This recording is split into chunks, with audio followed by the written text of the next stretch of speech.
Education and video. Let me talk about Islam, Muhammad, Muslims, all those things. I've learned an enormous amount about it, and it's real important to get many different views from many different people about it. It's a very, very, very, very complicated subject, and there's many things are legitimately right, but people want to ignore other parts. There was a violent part of the history of Islam. There's a peaceful part. What again? This is really a case in point of where biography and documentary and history all mash together. Critical. The longer I live, the more I value biography and understand the life of Muhammad. Very complicated life, complicated situation.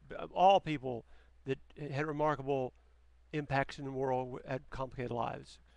Nobody had sweetie pie, simple, easy life that it made a big impact, such that they had a biography made of them. But to understand, particularly at one time, Muhammad instructed his followers, instead of bowing toward Mecca, to bow toward Jerusalem. At first, he was very lenient, accepting, and accommodating to Christians and Jews. And then he changed and became very, very antagonistic toward them, and to the extreme. Uh, in the countries of the Middle East, they remember vividly today the Crusades. Most Americans, most Europeans, most Christians don't think have two thoughts about it in a year. They're dwelling on this, and so it's important to learn about the Crusades and how the Crusades were about the Christians and the Catholics wanting to cleanse Jerusalem. Well, the Crusades were successful for a while after much difficulty, but then they were thrown out, so they have more violence, displaced violence. But do you know about Mecca and Medina and the violence and how by the sword Muhammad advocated and allowed and vindicated violence? No, because you haven't studied his life. You haven't studied Islam. Why? Because you're so busy keeping up with the Joneses and the Cowboys and the Mavericks and the golf scores and you're so busy with other sitcoms and dumb things that make no relevance. But whereas 20, 30 years ago, understanding Islam was very, before, let's say it this way, before 9/11, hardly anybody cared a whit about Muslims. As from a resource guy at seminary, maybe once a year, maybe two times a year, I hear somebody that showed maybe a missionary committed to that. Since then, a whole lot of interest and a whole lot of commerce and a whole lot of trying to not have the thing explode.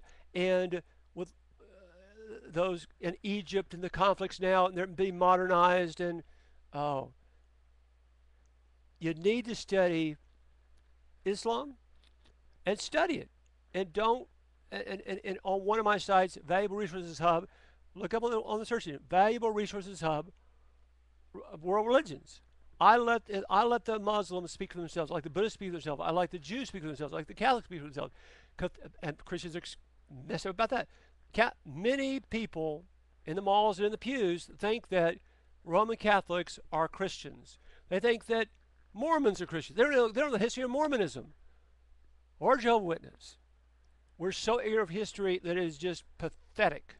It's there, available for free at YouTube, other places, at Blockbuster, and been there for a while. YouTube, I said that. Netflix, Amazon, buy it. Elsewhere I have lots of links and lots of recommendations of the ones I've seen, and find a publisher you like. Just stick with the publisher. I mean, that's the best way I could say. And go to christianbooks.com. They would list a whole bunch of them. So all my 5 minutes, hurry up! Oh my gosh! But and you can learn a lot and fast through videos contrasted to books or lectures or taking a course in it. You could do that. God bless you forever. I'm just saying, whatever course, whatever book, it's going to have one view as opposed to you need at least 3, 4, 5 different views to begin to have a half of an understanding of it.